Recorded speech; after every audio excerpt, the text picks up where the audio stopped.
17 निराशावाद का बहकाव। आशावाद बिक्री के लिए की जाने वाली बातचीत जैसा सुनाई पड़ता है। निराशावाद किसी मदद करने वाले जैसा प्रतीत होता है।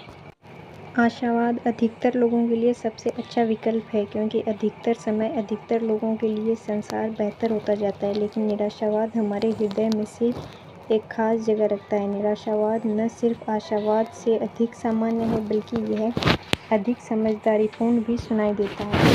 यह बौद्धिक रूप से लुभावना है और इस पर आशावाद से अधिक ध्यान दिया जाता है, जिसे अक्सर जोखिम में अनभिज्ञ समझा जाता है।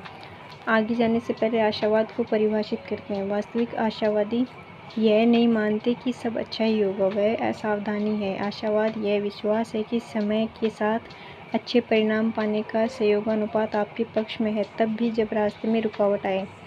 यह साधारण धारणा कि लोग सुबह में उठकर पहले से बेहतर और उत्पादक बनने की कोशिश करते हैं, न कि उठकर कलेश करने की। यह आशावाद का आधार है। यह जटिल नहीं है, इसकी गारंटी भी नहीं है। यह बस अधिकतर समय अधिकतर लोगों के लिए सबसे उचित विकल्प है। विकास कंपाउंडिंग द्वारा संचालित होता है, जिसमें हमेशा समय लगता है। विनाश असफलता के एकल बिंदुओं से संचालित होता है, जो कुछ ही क्षणों में हो सकता है, और आत्मविश्वास का खो जाना एक ही पल में हो सकता है। निराशावाद को लेकर वृत्तांत गढ़ना आसान है क्योंकि कहानियाँ ताज़ी और अधिक नहीं होती है। आशावाद के वृत्तांत के लिए इतिहास और विकास के एक लंबे अरसे की ओर देखना पड़ता है, जिससे लोग अक्सर भूल जाया करते हैं।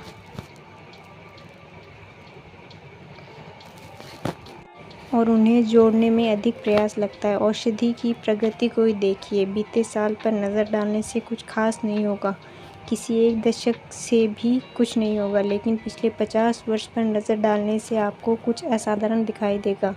उदाहरण के लिए, नेशनल इंस्टीट्यूट ऑफ हेल्थ के अनुसार 1965 से अब तक हृदय रोग के कारण आयु समायोजित प्रति व्यक्ति मृत्यु दर में 70% से अधिक गिरावट आई है। हृदय रोग के कारण मृत्यु में 70% की कमी हर वर्ष लगभग आधे मिलियन अमेरिकियों की जान बचा सकती है। कल्पना कीजिए कि एटलांटा की जनसंख्या को हर वर्ष बचा लिया जाए। चूँकि यह प्रगति बहुत धीरे धीरे हुई है, उतना ध्यान आकर्षित नहीं करती जितना तेज़ी से होने वाले विनाश जैसे आतंकवाद, विमान दुर्घटनाएं या प्राकृतिक आपदाएं। हरिकेन कैटरीना सप्ताह में 5 बार आ सकता है, या हर सप्ताह। कल्पना कीजिए यह कितनी सुर्खियां बटोरेगा, और यह पिछले 50 वर्षों में हृदय रोग में कमी से बचाई जाने की संख्या को ऑफसेट नहीं करेगा। यही व्यवसाय में भी लागू होता है, जहां यह समझने में वर्षों लग जाते हैं कि कोई भी उत्पाद या कंपनी कितनी महत्वपूर्ण है, लेकिन असफलताएं रातों रात हो जाती है। और स्टॉक मार्केट में जहां 6 महीने में हुई 40% गिरावट कांग्रेस की जांच का कारण बन जाती है, लेकिन 6 वर्षों के अंतराल में हुआ 140% लाभ वस्तुतः अनदेखा रह जाता है। और करियर में जहां प्रतिष्ठा बनाने के लिए पूरा जीवन लग जाता है और नष्ट होने के लिए मात्र एक ईमेल। निराशावाद का छोटा घाव प्रबल बना रहता है और आशावाद का मजबूत खिंचाव अनदेखा रह जाता है। यह इस किताब से पहले दिए गए महत्वपूर्ण बिंदु को रेखांकित करता है। निवेश में आपको सफलता के मूल्यों को पहचानना आवश्यक है। विकास की लंबी पृष्ठभूमि के बीच अस्थिरता और हानि, और इसे चुकाने की स्वेच्छा। 2004 में द न्यूयॉर्क टाइम्स में स्टीनर हार्किंग का साक्षात्कार किया। वह वैज्ञानिक जिनकी लाइलाज मोटर न्यूरॉन बीमारी से 21 वर्ष की आयु में उन्हें पक्षाघात से ग्रस्त और बोलने में असमर्थ कर दिया।